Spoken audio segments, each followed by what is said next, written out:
Bienvenidos y bienvenidas a un nuevo episodio de A Todos Nos Pasa. Soy Jessica Mulatillo y el día de hoy tengo como invitada especial a Carla Olivieri. Carla Olivieri actualmente es CEO en Activa, que es un centro de alto desempeño. Es mamá de 5 hijos, nadadora competitiva en mariposa y aguas abiertas, que ya nos va a comentar cómo ha sido un poco esa experiencia. Es autora de la editorial Planeta de los libros Yo fuera de la caja, mi hijo es hiperactivo y el tuyo, Mujeres fuera de la caja, y es en el número 2 en el ranking de profesionales influyentes de LinkedIn, Perú. Mujeres líderes en contenido digital, top 10 como líder digital en el 2020, y es rectora y CEO de UCAL. Speaker internacional y consultora organizacional en temas de liderazgo, emprendimiento y empoderamiento de la mujer, miembro del directorio de CEDRO, de Vidahuasi, Hospital Pediátrico del Cusco, de la Red de Mujeres Empresarias, del Comité de Educación de AmCham y Confiet, y presidenta de CADE Educación en el 2020. PhD en Liderazgo y Educación, magíster en Gestión Educativa y máster en marketing. Sí, tenemos a una súper invitada el día de hoy, así que le doy pase y le doy la bienvenida a Carla Olivieri. Muchas gracias por estar aquí, Carla. No, gracias a ti por la invitación y por esa linda presentación, y riquísimo conversar contigo, y felicitaciones más bien por tener este espacio tan necesario con todo lo que estamos viviendo y que a veces antes del COVID, con el día a día, no le dábamos tanta importancia a lo que pasaba acá. Y así es, justo. Nosotros, parte de esa plataforma surgió para poder tener estos espacios, poder desahogarnos también, ver qué es lo que está pasando, y como dice el podcast, a todos nos pasa. Realmente nos pasa en el momento donde estamos colapsados. Todavía no estamos definiendo para cuándo sale el podcast, pero para los que nos están escuchando, lo estamos haciendo justamente días antes de las elecciones presidenciales, entonces es una semana bastante complicada para muchos. Así que ese espacio es para poder abrirnos un poquito más. Y el día de hoy vamos a hablar sobre algo muy interesante, que justamente es vivir con motivación a pesar de las dificultades. Sí, lindo tema, qué difícil, ¿no? Porque es todo un reto. En realidad es todo un reto vivir con motivación ante cualquier condición, pero cuando las cosas se ponen difíciles, parece una cosa titánica, un reto titánico mantenernos motivados, aunque sea un poquito, pero es nuestra responsabilidad trabajarla, es nuestra responsabilidad, nuestro deber, poder guerrearnos todos los días para ver cómo hago para motivarme a pesar de que las papas quemen, a pesar de que las cosas se pongan difíciles, y ejercitar la automotivación como un modo de vida, porque golpes vamos a tener toda la vida. No existe la vida así en piloto automático, todo parejito. No, la vida es una montaña rusa de retos que genera una montaña rusa de emociones en todos nosotros. Y de repente comenzar por ahí, porque muchas personas dicen no hay nada mejor que la estabilidad. Y muchas personas entienden la estabilidad con que las cosas se queden como están, que nada en mi vida cambie, eso es estabilidad. Y en realidad eso no es estabilidad, yo le llamo a eso estancamiento, porque el mundo no es así, el mundo avanza a una velocidad impresionante, el mundo es cambio, es dinámico, con cambios positivos, cambios negativos, cambios de todo tipo. ¿Y cómo puedo yo mantenerme estable? ¿Cómo puedo conseguir estabilidad en mi vida ante tanto cambio y cada vez más acelerado e incierto? Si el cambio avanza como una curva ascendente y yo pretendo quedarme como estoy, me estanco. Lo que yo tengo que hacer es hacer lo posible para seguirle el ritmo a ese cambio, abriéndome al aprendizaje, evolucionando mi conocimiento, evolucionando mi manera de pensar, abriéndome las discusiones, al saludable debate, que tanto se sataniza el debate, abriéndome a forzar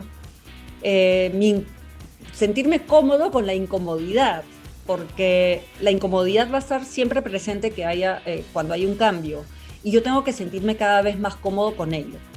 Entonces, yo creo que todo eso parte con estar muy atento a cuando viene el cambio, cómo me estoy sintiendo. Entender que es natural resistirme un poquito a ese cambio, porque el cambio es incómodo, genera esfuerzo, es dejar de hacer las cosas como me salen fácilmente para forzarme a hacerlo de otra manera o pensar de otra manera, y eso es pesado, es un chambón. Pero luego de permitirte un ratito de ser un humano normal, hay que ya obligarse y decir dónde quiero estar. O quiero que la incomodidad tome control de mí y me anule, me aplatane, me deje en el piso sin cambiar, o le sigo el ritmo al cambio para poder encontrar una nueva estabilidad hasta que venga el siguiente cambio. Entonces, eso para mí es como yo entiendo el conseguir estabilidad. Correcto. Pero hay mucha gente que les cuesta, ¿no? Que dice, ok, entiendo cuál es este proceso, puedo llegar a entender o comprender que no es nada lineal, que puedo organizar toda mi vida, pero no funciona así. Pero ¿qué pasa cuando me siento en esa situación totalmente estresada o estresado? No siento que no tengo escapatorias, porque literalmente uno se siente así, que como que todas las puertas se cerraron en algún momento, cuando estamos en una situación complicada. ¿Cómo, tal vez algún ejercicio o algo para poder ver esa luz o esa puerta que podríamos abrir y poder salir de ese estado, ¿no? Sí, que es súper importante y hoy más que nunca. Lo más importante es entender que hay como tres grandes categorías de estados de ánimo, si los queremos generalizar. Uno es el de bloqueo, en donde llega el cambio o llega una situación que me da terror, pánico, como la que estamos viviendo hoy en el Perú. Y eso activa tu miedo. Activa tu miedo, que se puede traducir en pánico si es que dejamos que el miedo tome control de nosotros, y genera rechazo, bloqueo. No quiero ni siquiera escuchar o leer algo que active más este miedo de que una situación que no quiero pueda producirse. Hoy con la situación económica, cuando comenzó la pandemia y todavía con la pandemia, la posibilidad de que le pase algo a alguien que yo quiero o a mi negocio genera todo tipo de pánico, y hasta uno quiere huir de todo de ese tipo de información. Te bloqueas, que es normal sentirlo.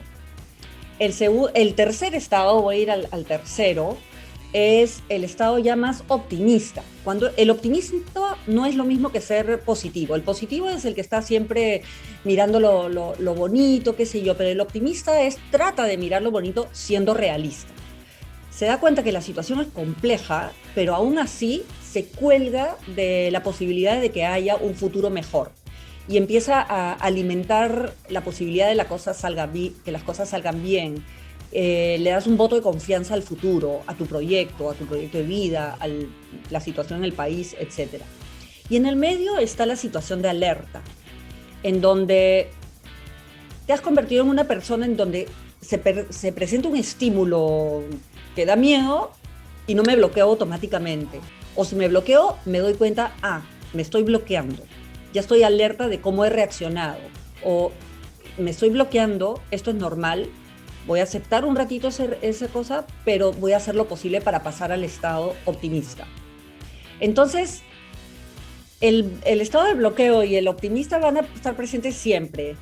Un día voy a estar positivo, un día voy a estar tirada en el piso, qué sé yo, pero lo que nunca debemos desactivar es el centro, el que me permite estar en contacto con mis emociones, que me dice, hoy día es uno de esos días horrorosos para ti, y que te permites llorar, estar triste, molesto, ansioso, te permites un ratito, pero como estás alerta, no te lo vas a permitir por mucho tiempo, y vas a hacer todo lo posible por rebotar.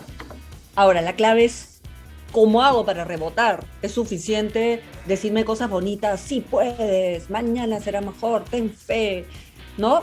Ayudan las pildoritas de frases motivacionales, por supuesto que ayudan algo, pero para que la cosa sea sostenible y realmente saques musculatura mental, aunque la mente no es un músculo, pero hay que entrenarla como un músculo, Lo que yo he descubierto que me funciona a mí y a las personas con las que trabajo en empresas es tener un propósito. No es solamente el propósito de la empresa, que sí, ayuda a seguir trabajando, motivados, qué sé yo, pero es tener un propósito personal. Y muy pocas personas trabajan en definir su propio propósito por escrito. No es decir, a mí me gusta esto o yo quisiera esto. No, definir un propósito es invertir tiempo, escarbar dentro de ti, conocerte bien, mirar qué hay afuera, mirar otras realidades hasta que de pronto encuentras algo que te engancha. El propósito se convierte en un imán. Y ese imán, cuando las papas queman, es el que te va a jalar hacia arriba para sacarte del piso. Porque el propósito lo que hace es ilusionarte, te llena de emoción. Entonces, para mí este es tener un propósito personal, y si va alineado al de tu trabajo, etcétera, maravilloso, porque se multiplica el efecto. Pero tener ese propósito, para mí es una vitamina para que no te caigas al piso tan fácilmente, y es un antibiótico para que cuando ya estás en el piso, porque el pánico, el miedo, todo lo normal te golpea, o una situación compleja, es un antibiótico para que te puedas curar y salir rápidamente, para que rebotes. Yo personalmente soy una persona muy miedosa. Siempre he sido muy miedosa y he trabajado durísimo para tratar de no serlo. Y en verdad, para mí esto ha sido lo mejor, ¿no? Ha sido lo que más me ha funcionado.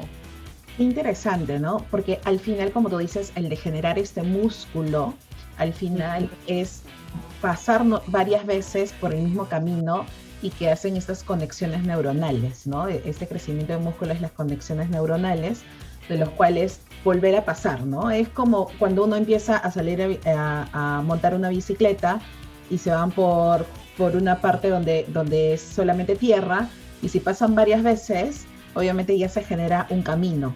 Entonces también pasa igual en nuestro cerebro. Está lindo eso, qué bonito. Sí.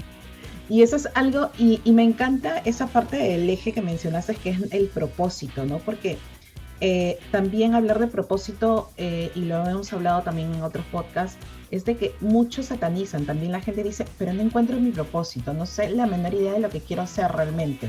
He seguido la línea, he terminado mi carrera y estoy haciendo porque en fin, ¿no? Y porque tengo ciertas habilidades. Entonces, ¿qué podrías decir a esas personas que todavía no se hallan el propósito o están en plenos cambios? Porque también el propósito va cambiando en el tiempo. Puede cambiar. Lo primero es que el propósito no te va a tocar la puerta. El propósito lo tienes que diseñar, hay que trabajarlo, es algo que uno define y lo vas moldeando a lo largo del tiempo, creo que conociendo, estando con los ojos muy abiertos, conociéndote a ti también. Y lo que sucede es exactamente lo que acabas de decir, que muchas veces quienes estudian una carrera o empiezan una carrera profesional sienten que ese es su camino. Y eso es lo que yo hago, es lo que me toca hacer o lo que me gusta hacer. Pero el propósito es algo más profundo porque tiene que ver con el para qué lo hago, a dónde voy a llegar. Entonces, yo comencé a descubrir mi propósito y a trabajarlo a los 46 años. Yo tengo hoy 53. Y a los 46 años empecé a escribir este libro, el Yo fuera de la caja, que es el primero de mis libros. Inicialmente dirigido a los jóvenes, y cuando lo estaba escribiendo descubrí que un montón de los temas me tocaban a mí. Y que yo en ese momento, también en ese momento era vicerrectora de una universidad, me iba súper bien, mis hijos, todo funcionaba bien. No me atrevía a decir que era una persona feliz. Decía, estoy contenta con lo que tengo, con lo que hago, pero no me atrevía a decir que era feliz y me sentí pésimo porque yo decía, teniendo todo lo que tengo, ¿cómo no puedo decirlo?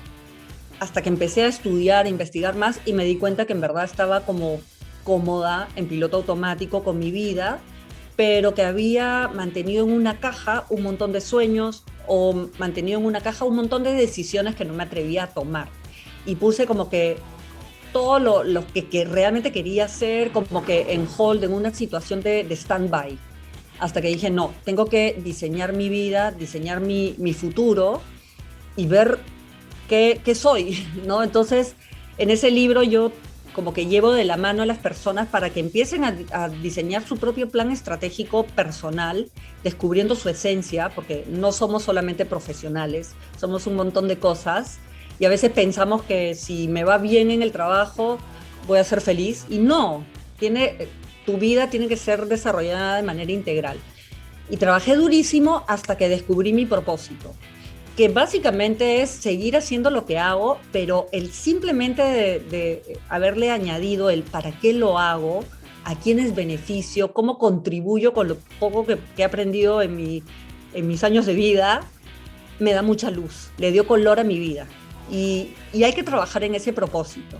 Entonces, es un momento de hacerse muchas preguntas, de conocerse, y no desesperarse si uno no lo encuentra en un proceso de un tiempo X, no, porque toma tiempo darle forma al propósito.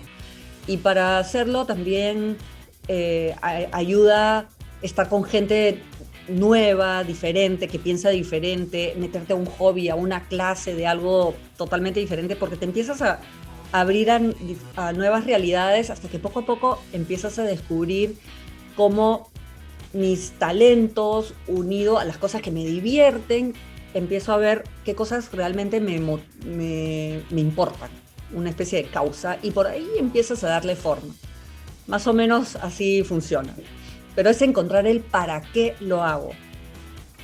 Qué importante es eso, ¿no? Porque al final ahí es donde ya perdemos estos comentarios, o nos olvidamos de estos comentarios como que el lunes es súper pesado para poder empezar a trabajar, ya me siento en piloto automático como tú lo has mencionado, o realmente me cae mal mi jefe.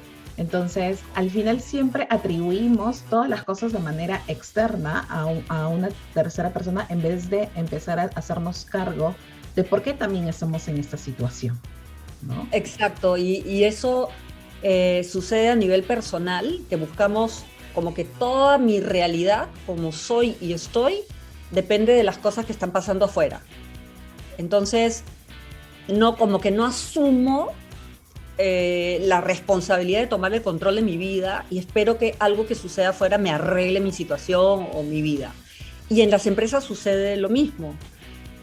Activa, que es el Centro de Alto Desempeño, se dedica justamente a eso en las empresas. Y muchas veces cuando se viven procesos de transformación, de innovación en las organizaciones, muchas de ellas tienen que armar el equipo de innovación como externo a la organización porque la organización no le sigue el ritmo o se contamina, etcétera, etcétera.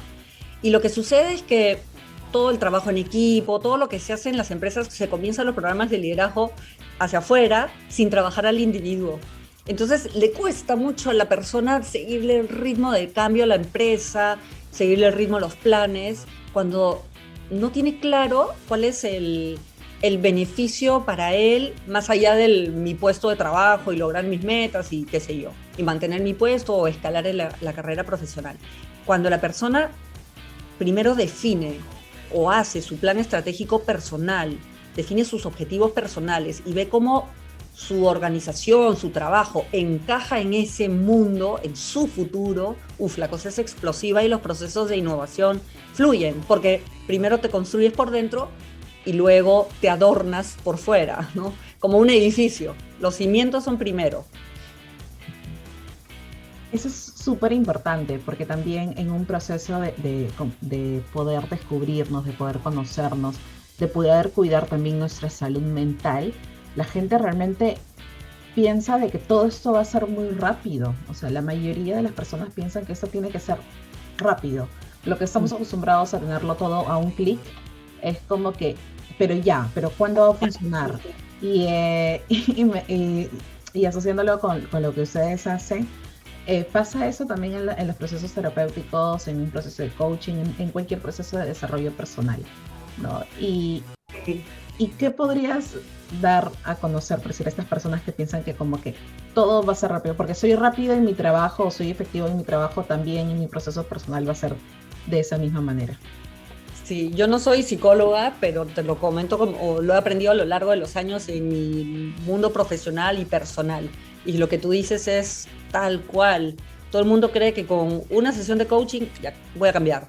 O una empresa dice, con una charla de motivación, mi gente va a estar en sí, full pilas. Y no. Eh, el tema, como yo lo he aprendido, motivacional, actitudinal, ¿no? El sacar musculatura mental, salud mental, es como el deporte. Para mí es un deporte, no es como, es un deporte.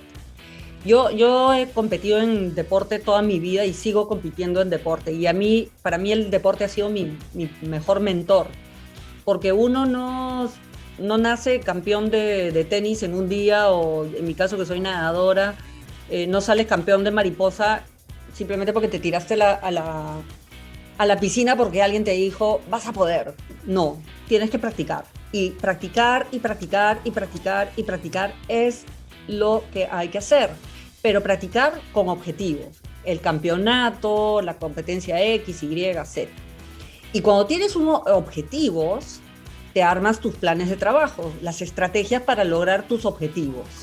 Y le tienes que dar duro, duro, duro, y vas a sufrir un montón porque duele cuando no te sale, duele cuando estás con miedo de que no logres tu objetivo, duele cuando ves la competencia alrededor tuyo que es mejor que tú, o sientes que tú eres menos. Y es una batalla, el deporte es más mental que nada. Es trabajo duro, talento, pero si la cabeza no acompaña, es muy difícil lograr los objetivos.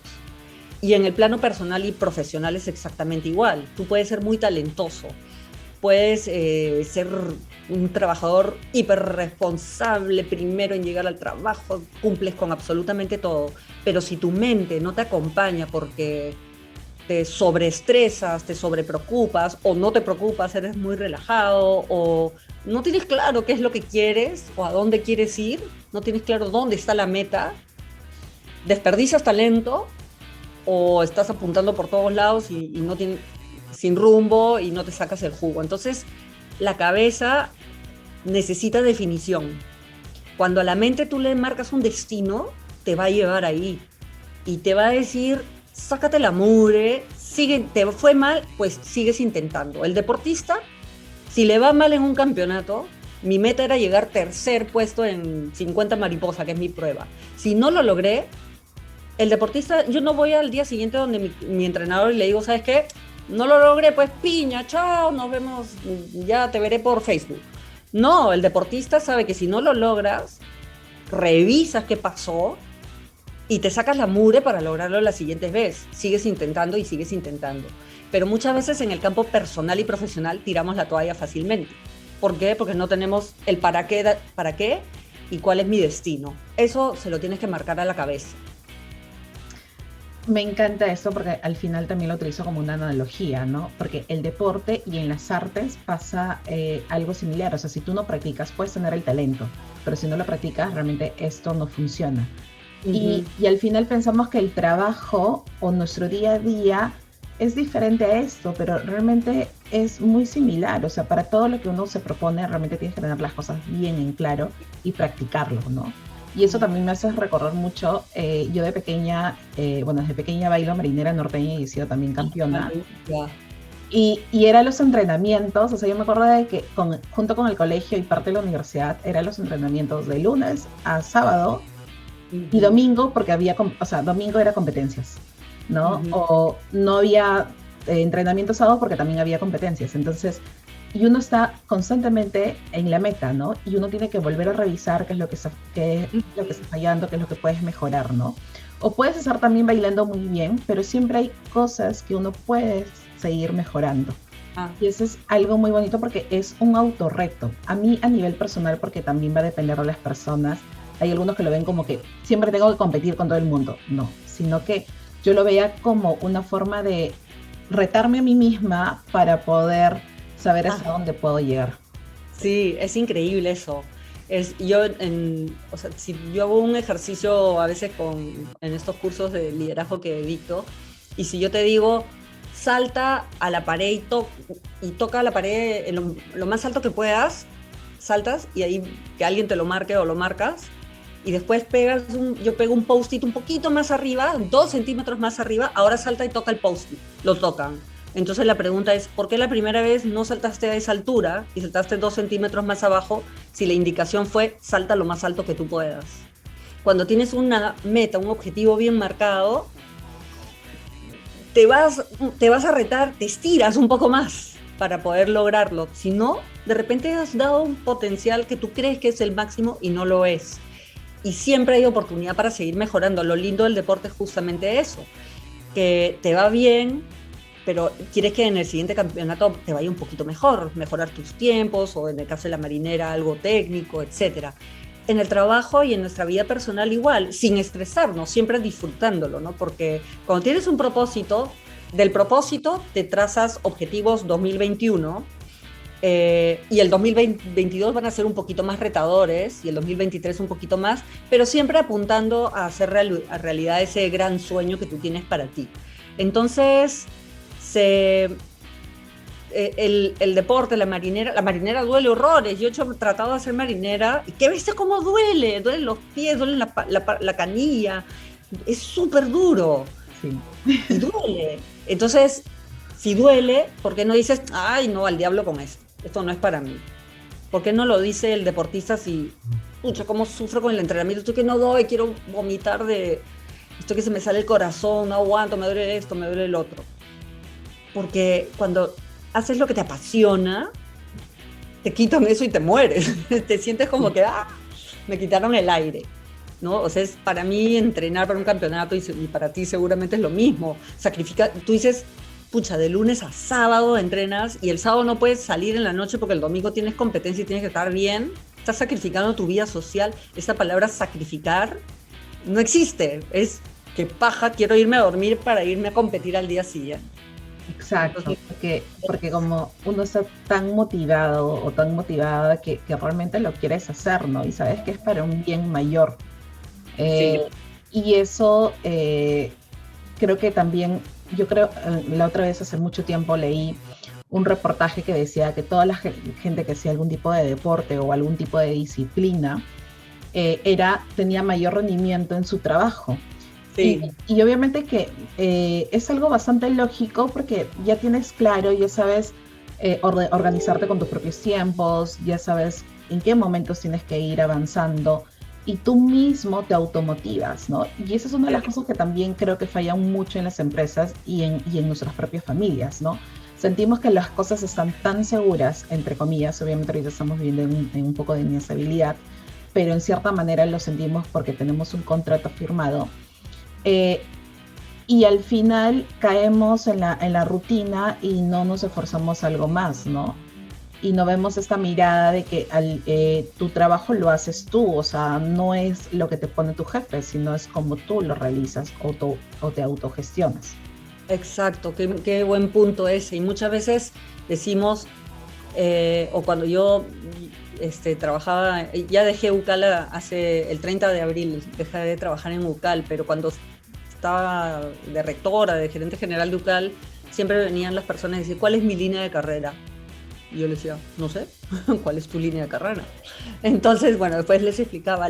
Muchas veces las personas pensamos que quien define mi línea de carrera es la empresa y es su responsabilidad. Y no, es mi responsabilidad definir cuál es mi línea de carrera porque solamente yo sé qué es lo que quiero para mí. Solamente yo sé a dónde quiero llegar en el futuro. Y ese trabajo lo tiene que hacer el colaborador primero. Tienes que hacerlo tú, a dónde quieres llegar. Y cuando ya tienes claro cuáles son tus gustos, el área donde quisieras desarrollarte, ahí ya involucra a tu empresa para que te ayude a hacer realidad ese plan. Pero le tienes que contar tú a la empresa dónde quieres llegar. A mí me gustaría desenvolverme en esta área, pero trabajo acá, por acá, qué sé yo. Entonces te pueden dar luces de, mira, te recomiendo adquirir este tipo de conocimientos, capacitaciones, estas experiencias y te voy a tener en el radar para tal cosa. Pero primero tengo que definir yo qué es lo que quiero. Y lo que tú dices también es que a veces nos quedamos en el trabajo como, acá estoy, recibo mi cheque, mi plata todos los meses y listo. Y expectando, ¿no? A la expectativa de qué pase después. Y nos olvidamos también de incluir qué voy a aprender este año como uno de mis objetivos. Y el aprendizaje a lo largo de la vida es importantísimo, porque muchas personas pensamos que si estudié en un instituto, una universidad y de repente una maestría, ahí termina la cosa. No, porque nuestro trabajo tiene fecha de vencimiento y la fecha de vencimiento se la ponemos nosotros mismos, no la edad. Nosotros nos ponemos fecha de caducidad el día que tomamos la decisión de no aprender más. ¿Por qué? Porque la vida avanza a un ritmo hiperveloz y si yo creo que con mi maestría, mi doctorado ya estoy, no. Ahí empiezas a ponerle fecha de vencimiento a tu crecimiento. Toda la vida tenemos que seguir evolucionando, seguir aprendiendo lo nuevo que hay, las nuevas apps, los nuevos conocimientos, nuevas habilidades. No tienen que ser nuevas maestrías, sino simplemente webinars, este tipo de podcasts, ¿no? Actualizarme en qué está pasando en diferentes temas para poder seguir avanzando. Y eso en nuestra vida personal también, porque muchas veces cuando somos abuelitos también dejamos de modernizarnos, de aprender las nuevas cosas, qué juegos hay, qué cosas para poder tener conversaciones más ricas, más entretenidas y que mis nietos no me vengan a visitar porque tienen que hacer su acto de presencia, sino porque realmente les provoca hablar con la abuelita. Entonces, esto tiene que ser también otro deporte que necesitamos incorporar en nuestras vidas, aprender siempre. Y la edad es simplemente un accesorio, no le pone fin a mi desarrollo. Me encantó eso, porque al final también va muy relacionado a tu legado, ¿no? ¿Qué tanto quieres dejar, ¿no? ¿Qué tanto quieres atraer a la gente contigo? Entonces, de verdad que me encantó. ¿Cuáles serían tus últimos consejos o recomendaciones que podrías dejar para que la gente se siga motivando, automotivando en estos procesos a veces un poco grises que vemos en cada parte de nuestra vida? Lo primero, que no se olviden de desarrollar su propósito. Definitivamente, si entran a mi canal de YouTube, ahí van a encontrar varios videos, escarban un poquito, es con mi nombre, hay algunas cositas. Pero, y trabájenlo, porque requiere trabajo. Lo segundo es no tenerle miedo al miedo, porque muchas veces dejamos que el miedo tome decisiones por nosotros, que el miedo tome control de nuestras vidas. El miedo tomó control de mi vida y eso me di cuenta, como dije, a los 46 años. Yo no tomaba decisiones por miedo o tomaba algunas decisiones priorizando la comodidad y no arriesgaba nada. El miedo va a estar siempre con nosotros. No lo podemos evitar, pero sí podemos sacar energía del miedo. Y es rico cuando logras hacer eso, porque aprendemos mucho gracias al miedo. Es como cuando estás por subir una montaña rusa muerto de miedo y estás en la cola y tú dices, mejor me salgo, hasta que te animan tus amigos, qué sé yo, y te subes al carrito de la montaña rusa y estás en esa primera subida muriéndote de miedo, porque no me salí, pasa toda la montaña. Cuando ves a la gente salir de la montaña rusa, las caras de felicidad son alucinantes. ¿Por qué? Porque le ganaron al miedo. Y eso es sacarle energía al miedo. ¿Cómo le sacas energía? Entendiendo su principal estrategia. Cuando quieres tomar una decisión importante en tu vida personal o profesional, o quieres empezar un negocio, o cambiar de trabajo, o renunciar porque no soportas a tu jefe, lo que sea, o casarte, lo que sea, va a activarse el miedo. ¿Y el miedo cómo se activa? Tú quieres ir por la ruta de la derecha tomando esa gran decisión y el miedo lo que va a querer es hacerte que te quedes como estás o que te vayas a la ruta de la izquierda. ¿Y qué hace? Es levanta todas tus debilidades, las hace florecer. No vas a poder por esto, los demás son mejores que no sé qué, vas a desilusionar a no sé cuántos, te puede ir mal, tú no eres así, tú no sabes números, tú no sabes esto, tú no sabes lo. Te va a florecer, todo se va a magnificar. Y así es como nos convence para quedarnos como estamos o ir a otro camino. Y quedarte como estás es lo peor que te puede pasar, porque es en ese estado de inconformidad, de disgusto en el que estás. Entonces, ¿qué tienes que hacer tú? Como en el deporte, que te enfrentas a miedos todo el día. Yo tengo un cuaderno que hasta lo tengo siempre conmigo, que es un cuaderno de la Mujer Maravilla, que me lo regaló un amigo.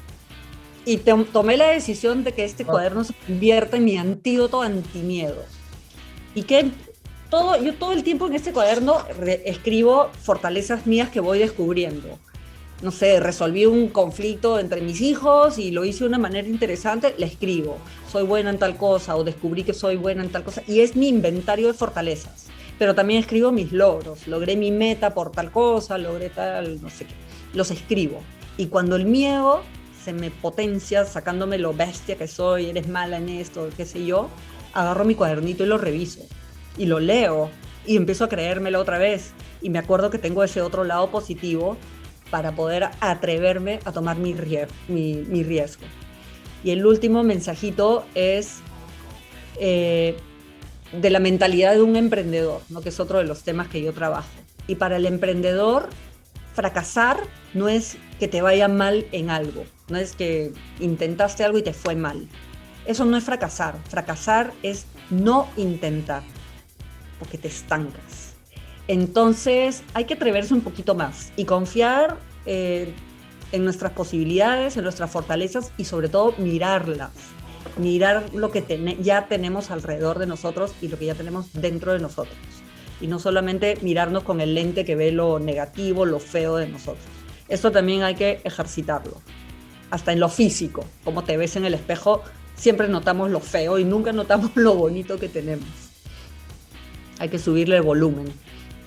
Eso es algo muy importante. Un ejercicio que siempre comparto es, porque yo soy amante del lenguaje no verbal, es que te mires al espejo al inicio de cada mañana y al final en la noche. Entonces, fíjate qué es lo que ha pasado. Si ves tu rostro demasiado cansado, pregúntate, ¿realmente valió la pena? O sea, ¿valió la pena ese esfuerzo? ¿Valió la pena toda la energía que diste durante Qué bonito. Sí, qué bonito. Muy bueno. Claro, es como cuando el deporte, en natación, pues te quedas con las marcas de los lentes, te ves horrible, parece un mapache, así, ¿verdad? Pero yo veo eso y digo, pucha, qué paja estuvo mi entrenamiento, a pesar de que me veo como un monstruo así, ¿no? Pero sí, ¿verdad? Valió la pena. valió la pena. Buenazo, me encanta. Muchas gracias, Carla. De verdad, muchas gracias por estar aquí. No sé si deseas agregar algo adicional. No, nada más, bueno, seguir en contacto y nuevamente te felicito por darle este espacio a la salud mental que hoy es cada día más necesario escucharnos y hablarnos. Sí, es muy importante. Muchas gracias nuevamente, Carla. Voy a estar compartiendo tus redes sociales a través de ya de las publicaciones, igual las tenemos aquí. Y nada más, muchas gracias. Invitamos también a todos los que nos escuchan que cuando ya publiquemos a través de las redes sociales nos compartan sus opiniones, qué les ha parecido este podcast y también para poder compartirlo con Carla. Sí, gracias, para seguir aprendiendo. Muchas gracias. Gracias a ti. A todos nos pasa que estamos un poco perdidos.